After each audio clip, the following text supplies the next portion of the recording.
तरफ से क्या कुछ आपको रिस्पांस आया है, क्योंकि आपको ऑलरेडी पता चल चुका है, तो वो भी उनको भी पता होगा कि आपको ये सब पता है, तो उनकी तरफ से कोई आपको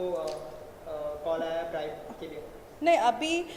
देखिए, ब्राइब के लिए कॉलिंग तो बहुत हुए हैं, लेकिन हम लोगों ने हमेशा उसको डिनाई किया है, क्योंकि बिकॉज हम लोग नहीं चाहते कि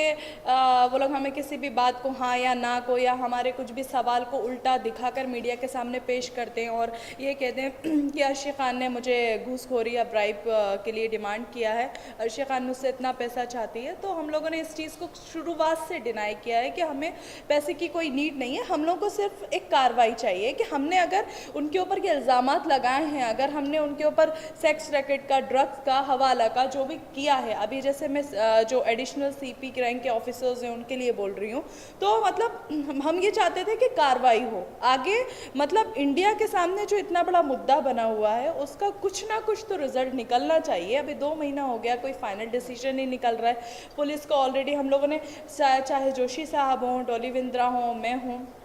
या बहुत सारे लोग हों जो कि उसके मतलब अगेंस्ट में, जिसके साथ उसने गलत बर्ताव किया है या फिर लोगों को वो गलत तरीक़े से डील करी है, तो आज तक कोई रिस्पांस मिला नहीं पुलिस की तरफ से। तो अब ये जो चीज़ हमें पता चली है, तो देखिए, मैं किसी से डरती तो नहीं हूँ, तो मुझे ज़रूरी है कि मीडिया के सामने मैं आकर बात बताऊँ कि हाँ ऐसा है। अगर ऐसा बताने से मुझे कुछ दिक्कत होती है तो फिर आप लोग हैं ही मेरे साथ, आई नो वेरी वेल। अच्छा, आगे जो मिनिस्टर्स है उनको क्या मैसेज देना चाहेंगे हमारे थ्रू? देखिए, मैं जो भी हमारे सीएम साहब हैं, राज साहब ठाकरे हैं, और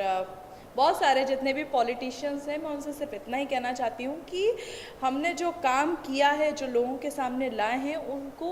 कम से कम उसका एक डिसीजन निकलवा दें फाइनल, चाहे येस में निकलवा दें चाहे नो में निकलवा दें, क्योंकि अब हमारे पास भी इतना वक्त नहीं है कि हम इसी के पीछे आगे पीछे भागते रहें, क्योंकि मेरी भी शूटिंग्स रहती है, मुझे भी भाग कर आना पड़ता है लगातार, क्योंकि जब मैंने इतने बड़े बड़े एलिगेशंस ऑलरेडी लगा के रखे हैं तो मेरा हक बनता है कि मैं उसके लिए बोलूँ, मैं पीछे नहीं हट सकती फिर, क्योंकि मैंने जब आगे आके सब सारी चीज़ें बोली है, दुनिया के सामने रखा है, तो मेरा मतलब फ़र्ज़ है कि मैं लोगों के सामने उस चीज़ को और आगे लेकर आऊँ, ना कि मैं अवॉइड करूँ, नहीं I don't have time right now and all. तो मुझे भी भाग कर आना पड़ता है, लगातार ये सवालात के जवाब देना पड़ते हैं, मीडिया के सामने बैठना पड़ता है, क्योंकि जब आप इतनी चीज़ें ला देते हैं दुनिया के सामने तो आपका फ़र्ज़ है कि आप उसको और आगे लेकर जाएँ और उसके फाइनल डिसीजन तक लाएँ। देखिए, जब मैं शुरू में आई थी तो लोगों का ये कहना था कि Arshi Khan she is coming only for TRP and all, तो लेकिन अब ऐसा नहीं है, अब मुद्दा पूरा कोर्ट की तरफ हो गया, लीगल इशू बन गया। तो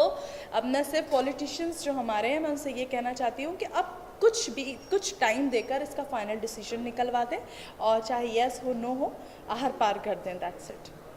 थैंक यू सो मच।